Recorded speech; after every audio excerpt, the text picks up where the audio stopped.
Turning Tides is an AntiKs entertainment production. You can find the show on social media at the Turning Tides Podcast on Facebook, Instagram, Threads, and YouTube, and at Turning Tides Pod on Bluesky and Mastodon. For more information, or if you're interested in sponsoring the podcast or collaborating, please contact us at theturningtidespodcast@gmail.com. Thank you.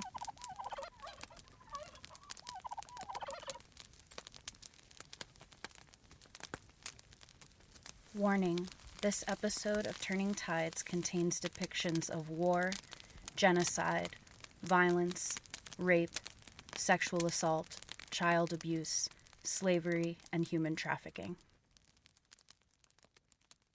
Of arms I sing, and of that heroic son, of his wondrous deeds, and of his victories won, of his prudence and his valor shown when, scorning the hate and envy of his fellow men, unmindful of the dangers that beset his way, performed deeds most heroic in his day.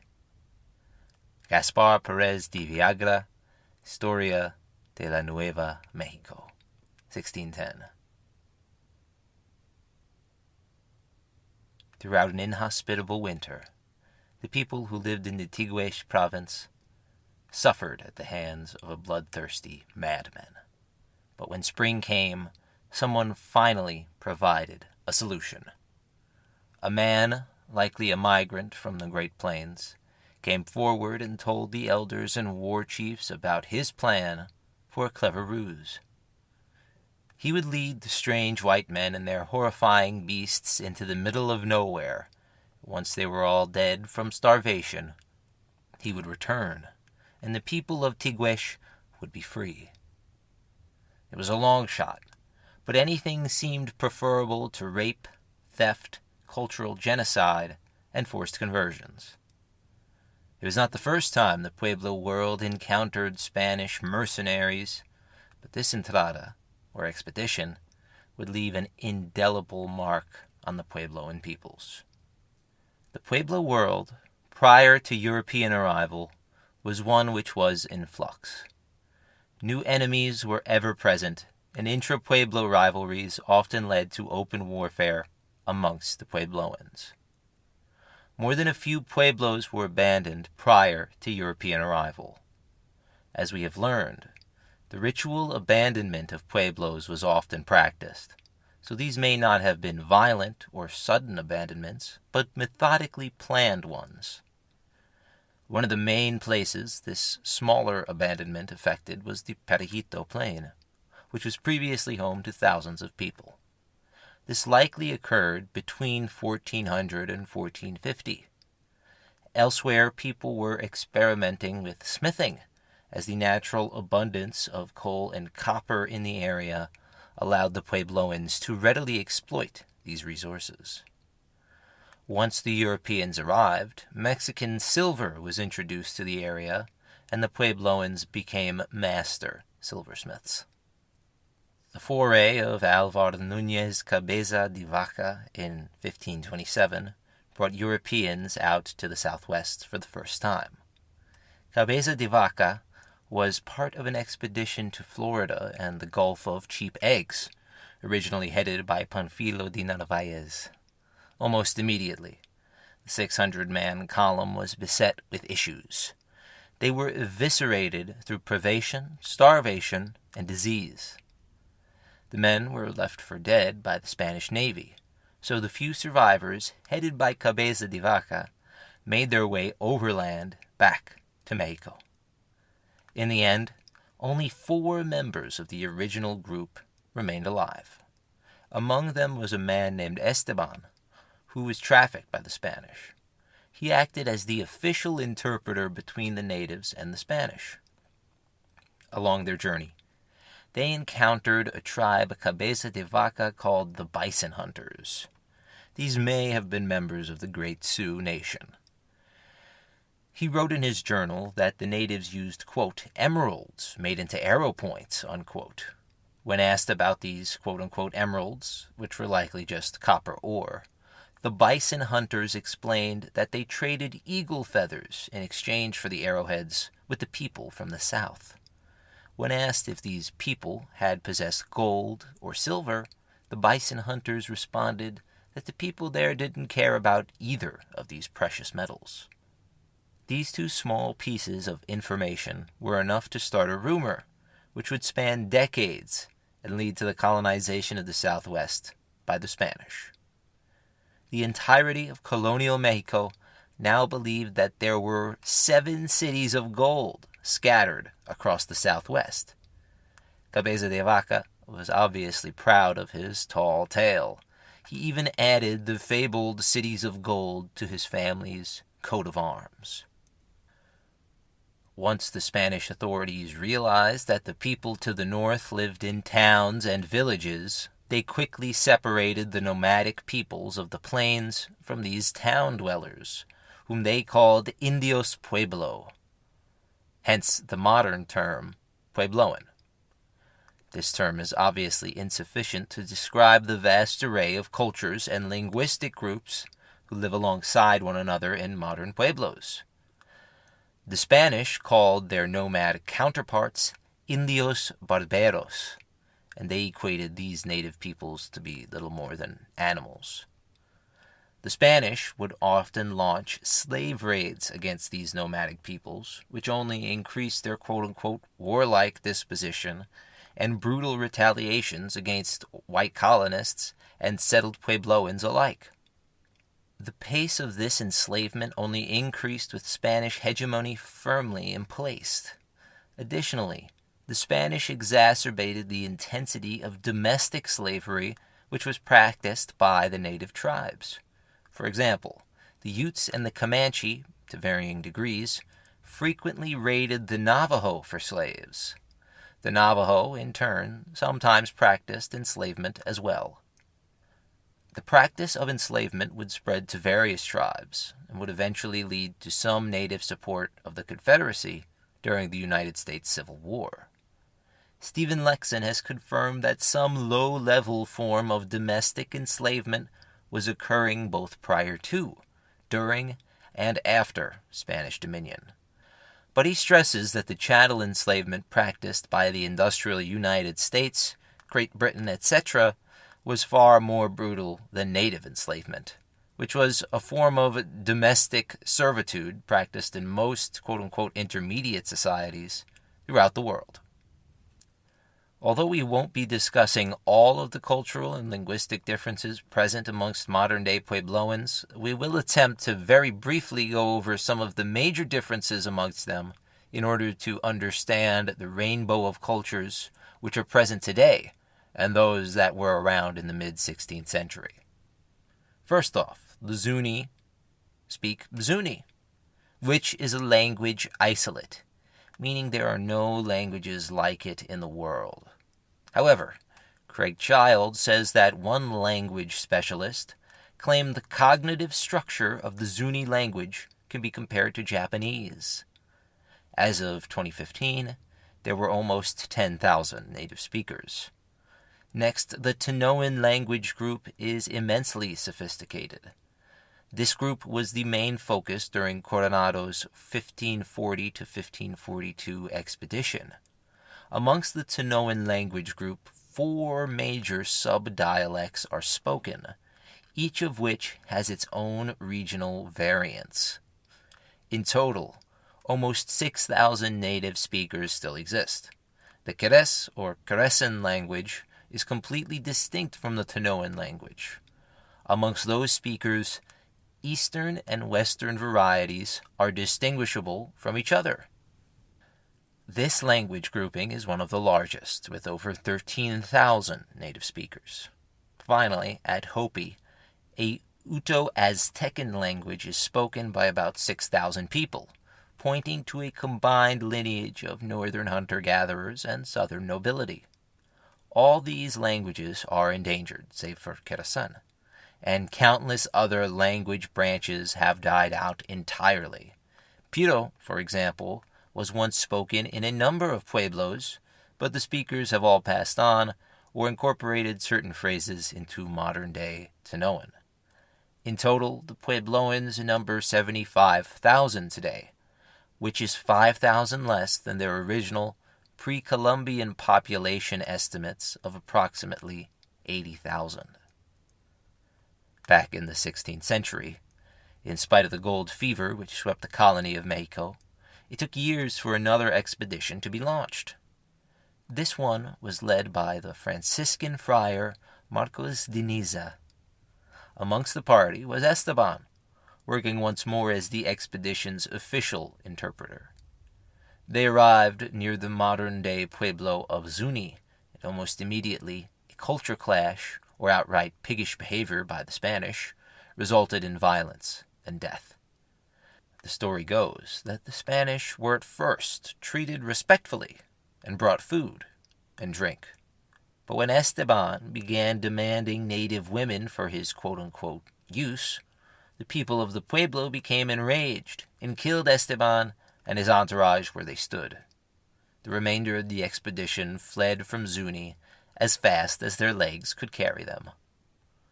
This unfortunate encounter between two oppressed peoples bred animosity between the two, and it is one of the main reasons an animus exists against black people, which is still prevalent among certain members of the Zuni tribe, as well as the Pueblo peoples in general.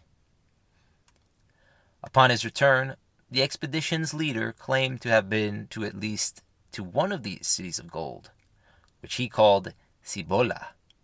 This is likely a bastardization of the Zuni word for bison. He said the other 6 cities lay beyond Cibola, and they were ripe for the taking, if only someone was strong-willed enough to force the native peoples to heal. Before we talk about the landmark Entrada of Coronado and his mercenary conquistadors, we should spend a moment discussing the country from which they hailed and the changes that had taken place in Spain since the first conquests of the Taino and Aztec or Mexica peoples.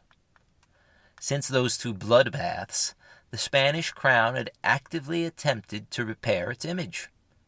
They attempted to instill humanitarian boundaries upon their soldiers in the New World.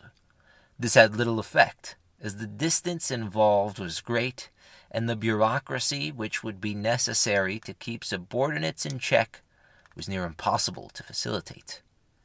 This turned governors of colonies like Cuba and Mexico into powerful, semi-independent rulers. They were primarily concerned with land and resources, with religious conversion and cultural dominance coming in a distant third and fourth on their list of priorities. The people in charge of these expeditions were not honorable Spanish knights. Jim Cornelius writes that they used violence as, quote, a tool against the natives should they resist Christianization or not lead them to silver and gold, unquote. In short, today we would call these people war criminals, or patriots, depending on what flag was posted behind them, or what hat they had on their head. Regardless, in April of 1540, Francisco Vázquez de Coronado set out with a huge force of as many as 3,000 men.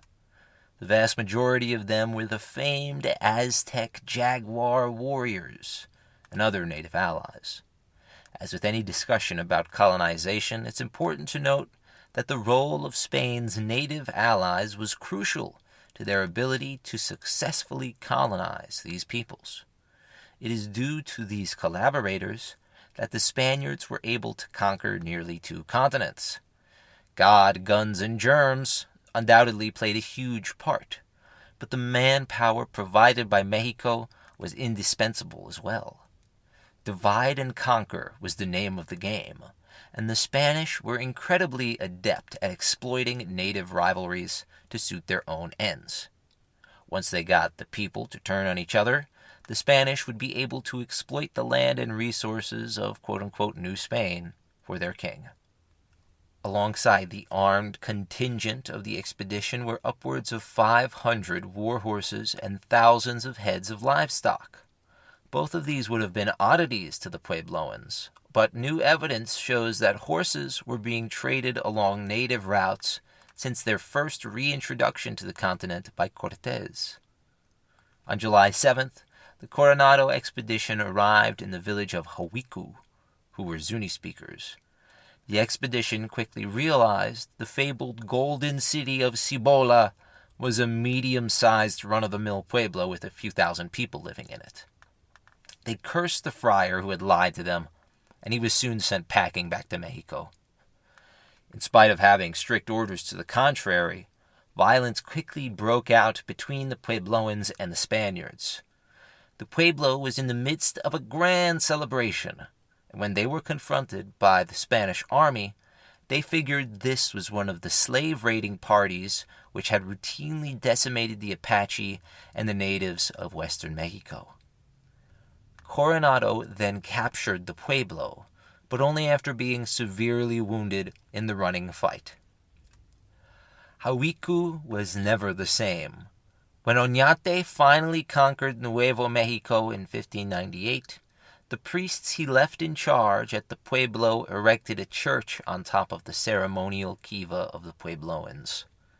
David Roberts says that this was, quote, a vivid demonstration that the Catholic faith must supplant the quote-unquote sorcery of the Kachinas, unquote. The end of the pueblo of Hawiku came violently.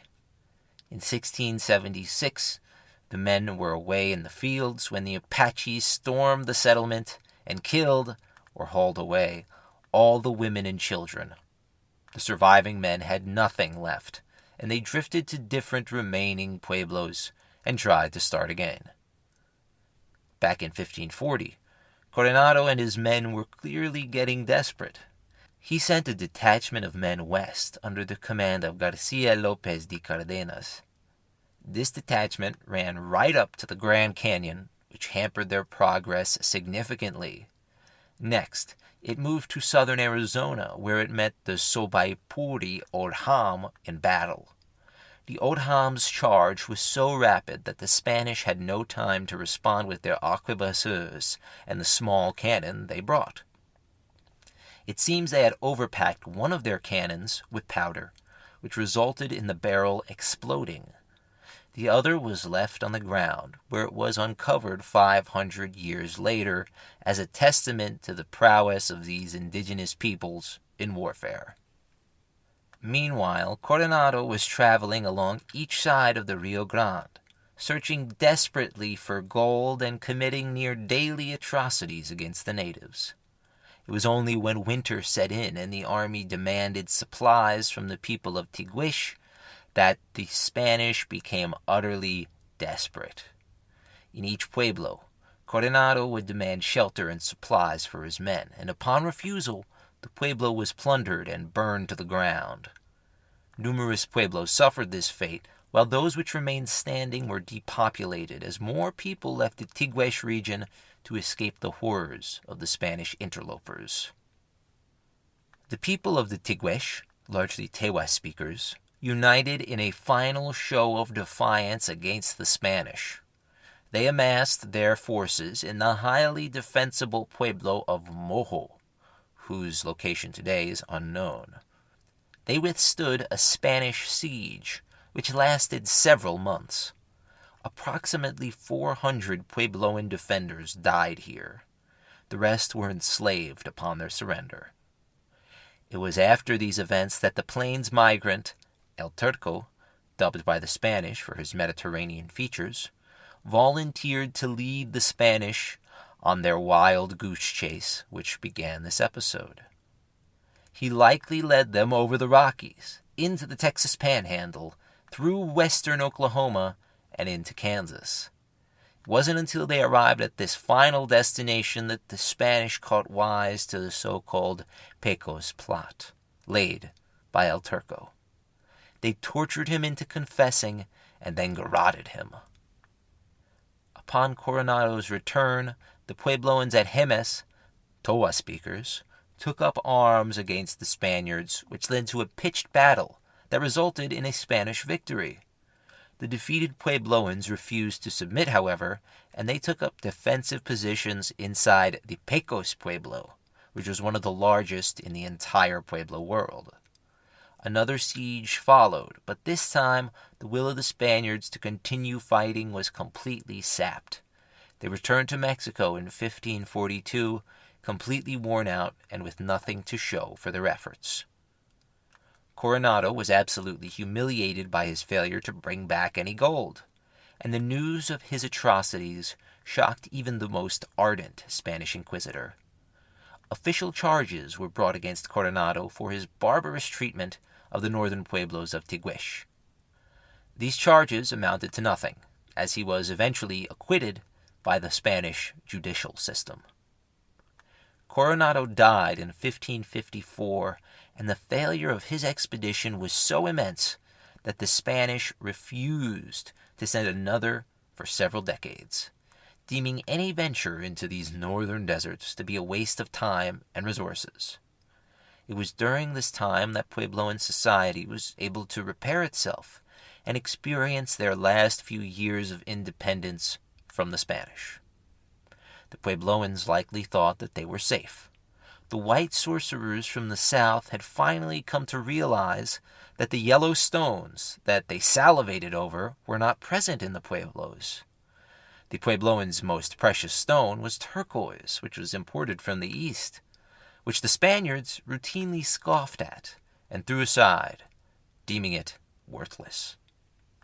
In spite of Coronado's failure to acquire riches, the fabled 7 cities of gold remained at the forefront of the minds of lustful colonists. Another Entrada would not be attempted for almost 4 decades. However, in 1581, a small expedition set out to make contact with the Puebloans once more. Upon their approach, entire villages would flee to the hills, evidence of how traumatized these peoples were by Coronado's atrocities. This expedition's main contribution to history was naming the area they explored San Felipe del Nuevo Mexico, soon to be shortened and then anglicized to New Mexico. The few friendly natives they encountered were amicable enough, but the Franciscan friars who traveled with the expedition were absolutely horrified at the cultural practices of the Puebloans. The snake dance especially aggravated their Christian sensibilities. The murder of Friar Juan de Santa Maria also deserves recounting, as it aptly illustrates the attitude of the Puebloan peoples towards these colonists and the religious zealots who followed them. Santa Maria was a part of this small 1581 expedition, and he decided to stay amongst the Puebloans and convert the quote-unquote heathens into quote-unquote good Christians. Reverend James H. Dufour explains how Santa Maria met his maker. Quote, "Much fatigued by crossing the mountains, the good father laid down to rest. The enemies, Puebloans, were at hand. Cautiously they went up to the flank of the mountain, and detached a huge boulder, which falling upon him, crushed him beneath its weight." Unquote. David Roberts comments that, quote, "Dropping a big stone on a sleeping man, ethnographers would later learn, was the prescribed Pueblo fashion for dispatching a witch." Unquote. The next major entrada, which was attempted in 1583, was headed by a rancher named Antonio de Espejo. He was on the run from inquisitorial justice after he supposedly murdered a fellow rancher. He likely hoped that his crime would be pardoned by the powers that be once the fabled cities of gold were located. Espejo kept extensive diaries on his travels throughout the Pueblo world, which provided some of the first true insights into these people, as well as the first Spanish opinions of them. Like in 1581, entire pueblos were abandoned as the Spanish approached. Espejo and his men responded by setting fire to the empty pueblos and arbitrarily prosecuting and executing Puebloans who didn't flee. Espejo argued that if he and his men did not, quote, punish the natives somewhat, they would become insolent and try to kill us, unquote.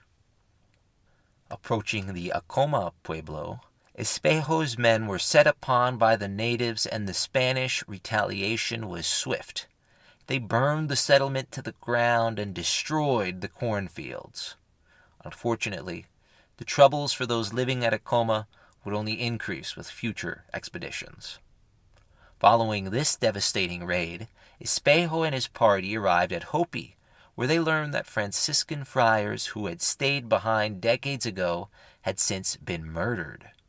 Supposedly, the 2 friars at Hopi were set upon by the entire pueblo.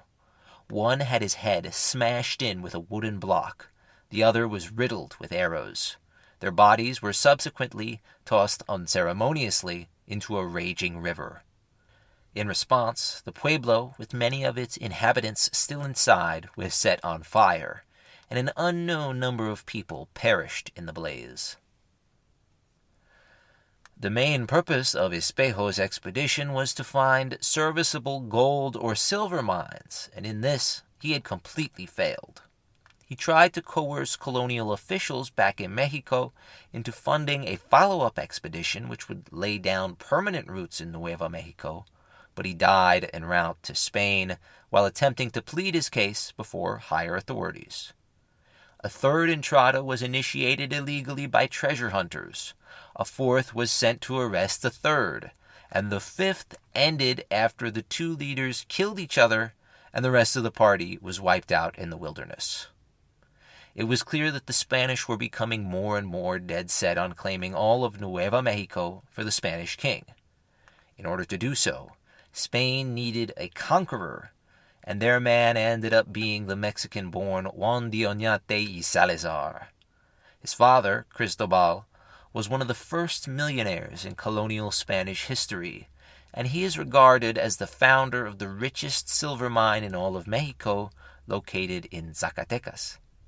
Cristobal was born in 1504 in the Basque country of Spain, and he arrived in Mexico in 1526. In either 1550 or 1552, his wife gave birth to Juan. Juan's early life was fraught with violence. It was said that at the age of 10, he was fighting off Chichimeca natives with a musket and sword. He refused to be outdone by his father.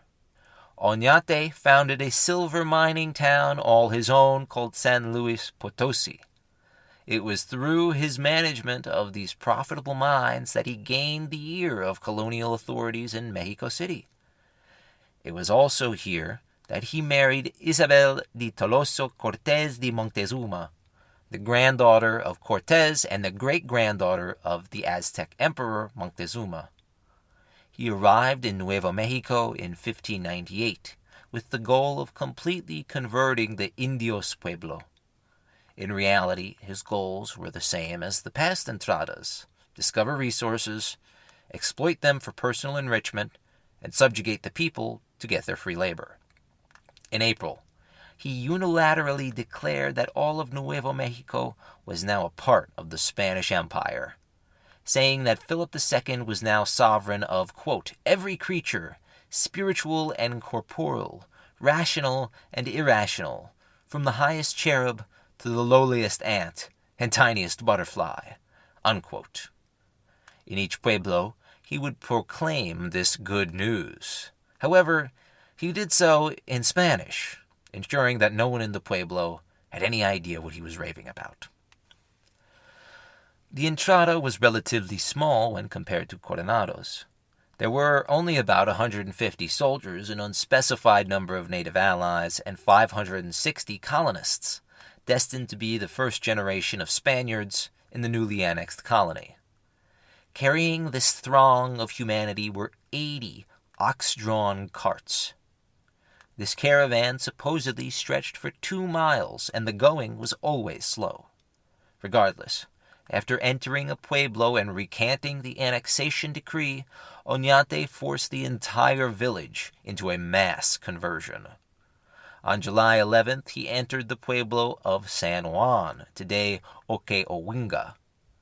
It was here where he constructed the administrative capital of Nuevo Mexico, San Gabriel, soon to be moved further south to Santa Fe.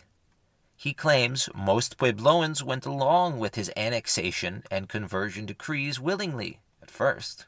However, things rapidly changed for Oñate. In October, he and his entourage marched on Acoma. At first, he claims his men were offered food and drink, and the Puebloans readily accepted, Spanish religious conversion and overlordship. He stayed at Hawiku, west of Acoma, and awaited his Maíz de Campo's arrival, but he failed to show. Juan soon discovered that his Maíz de Campo and 10 of his men were killed by the Acoma.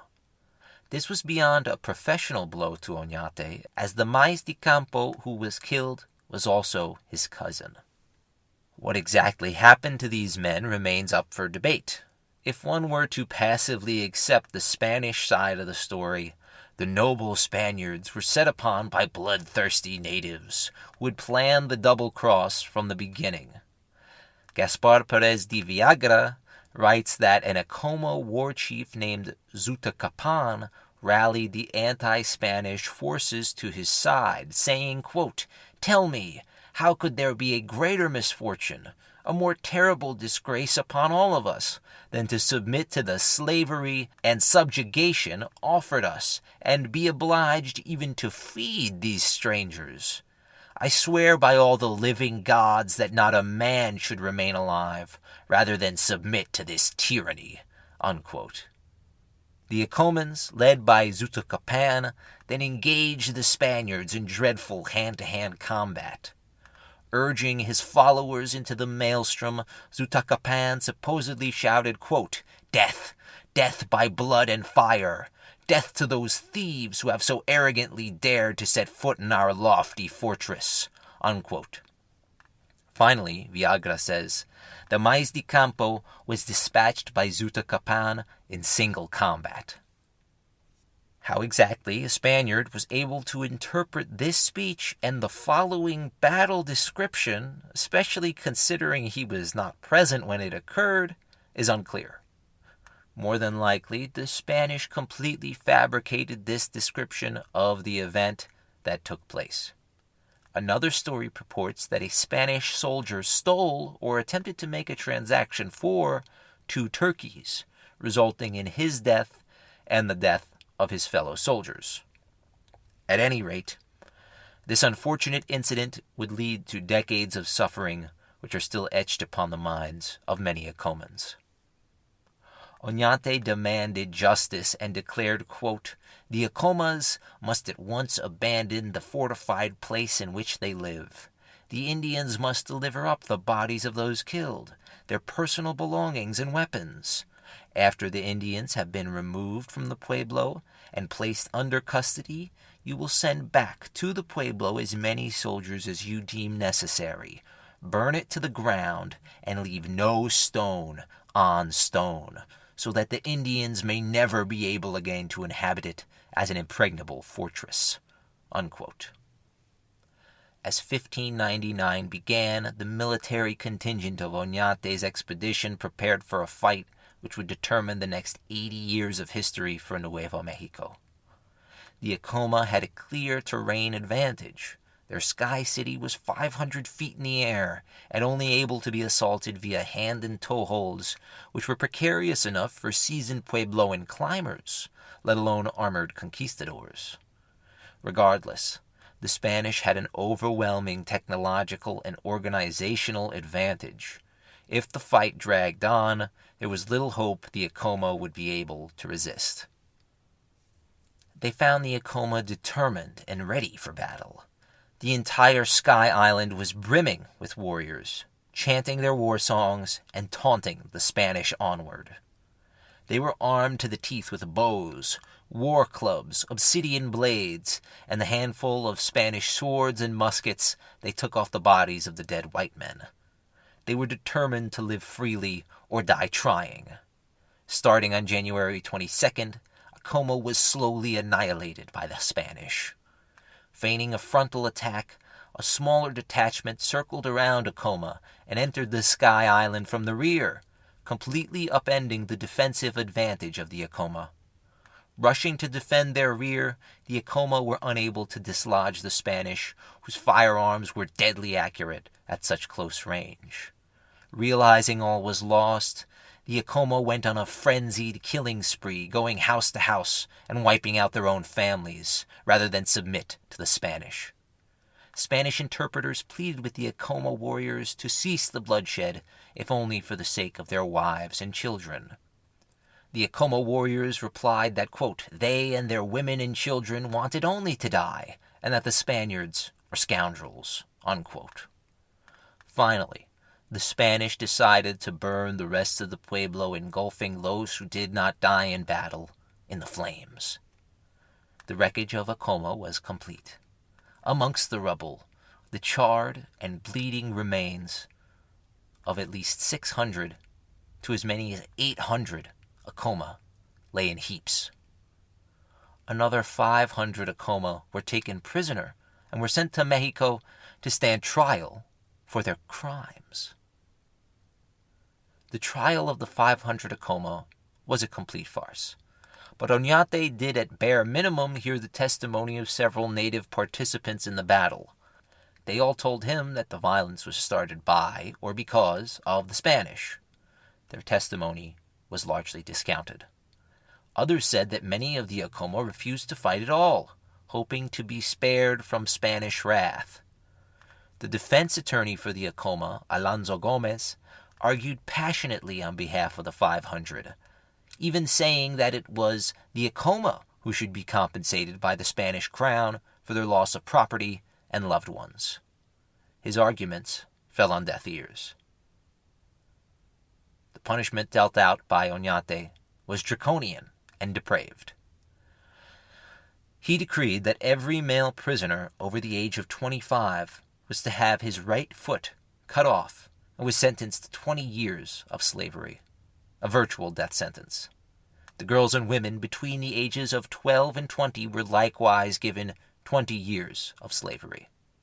Children under 12 were made quote-unquote servants in the haciendas of Mexico. Finally, 2 Hopi men, who were by chance visiting the pueblo at the time of the attack, had their right hands chopped off and were told to return home and let their people know what would happen to them if they tried to rebel. Eventually, many Acoma would escape, be granted leniency, or find their way back to their home, but an entire generation of people were left scarred physically and emotionally forever. The fact that Acoma still exists today is a testament to the stalwart determination to survive that has been demonstrated time and again by the Puebloan peoples. Additionally, the Acoma have managed to blend their native Kachina religion with that of Roman Catholicism. This is exemplified by the San Esteban del Rey, a Puebloan mission built some years after the massacre. Tradition speculates that the Acoma were forced to carry the logs used in the convent's construction for dozens of miles, and were not allowed to let the beams touch the ground.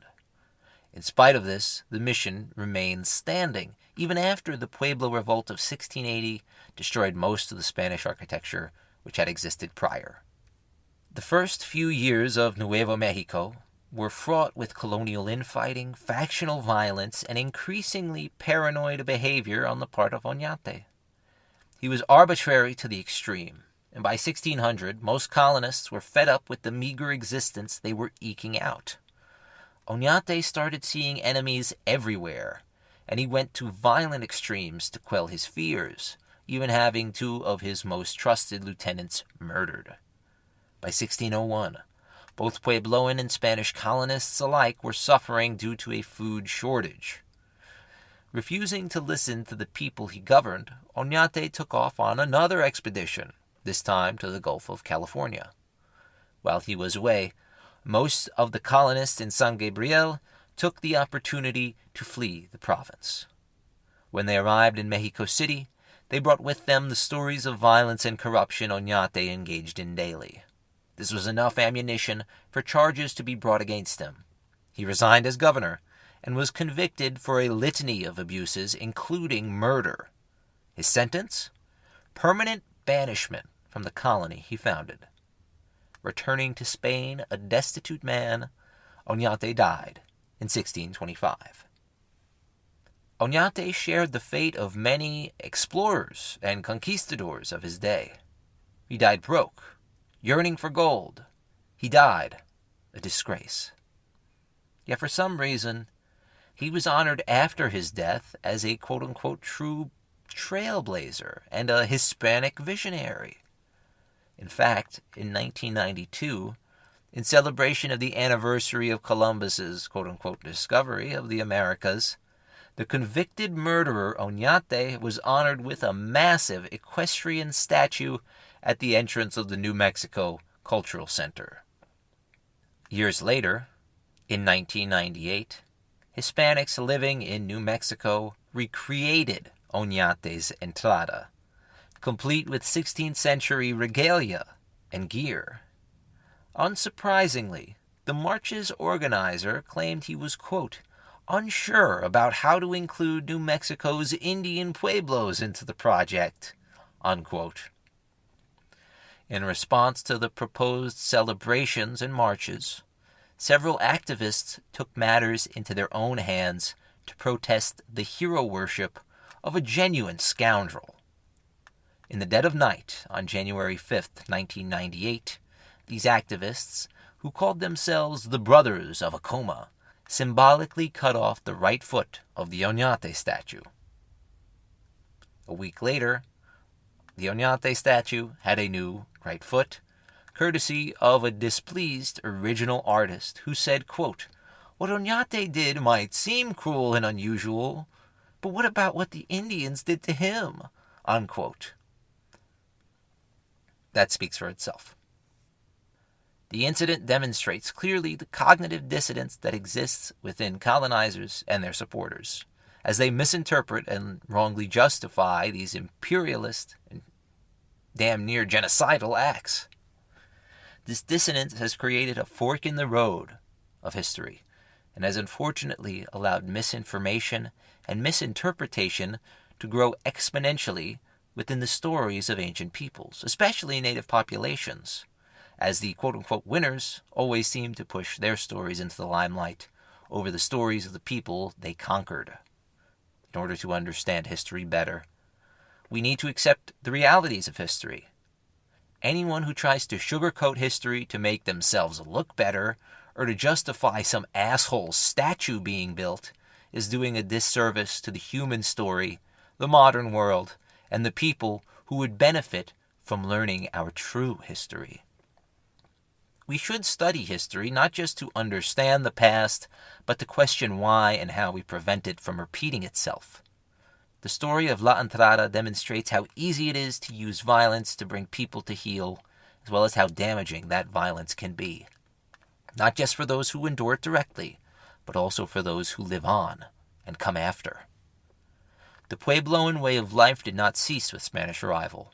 It was undoubtedly upended, but it survived. Instead of the lavish, open ceremonies the Puebloans held in the past, their culture and religion would be forced underground, but it still burned as brightly as ever. Thanks to their secrecy, the Spanish authorities had no idea the level of animosity the native peoples still had regarding the Spanish occupation. The Spanish believed the natives had been cowed, and that they would never again threaten Spanish power in Nueva Mexico. They were about to realize how wrong they were. To hear what happened during the next 100 years of Puebloan history, you'll have to wait for the next episode of Turning Tides. Plots will be hatched, revolts started, and independence attained. In the end, a relatively small group of people beaten down by an empire will prove that through determination, patience, grit, and comradeship, any obstacle can be surmounted. Thank you all so much for listening. I'm your host, Joseph Pascone. I hope you all have a great day. If you like what you heard today, you can support us by donating on PayPal at Turning Tides Podcast 1. We would also appreciate it if you take the time to rate and review Turning Tides on whatever platform you use to listen, and share the show with your family and friends. It really helps us bring the show to more listeners. Thank you so much for the support, and thanks again for listening.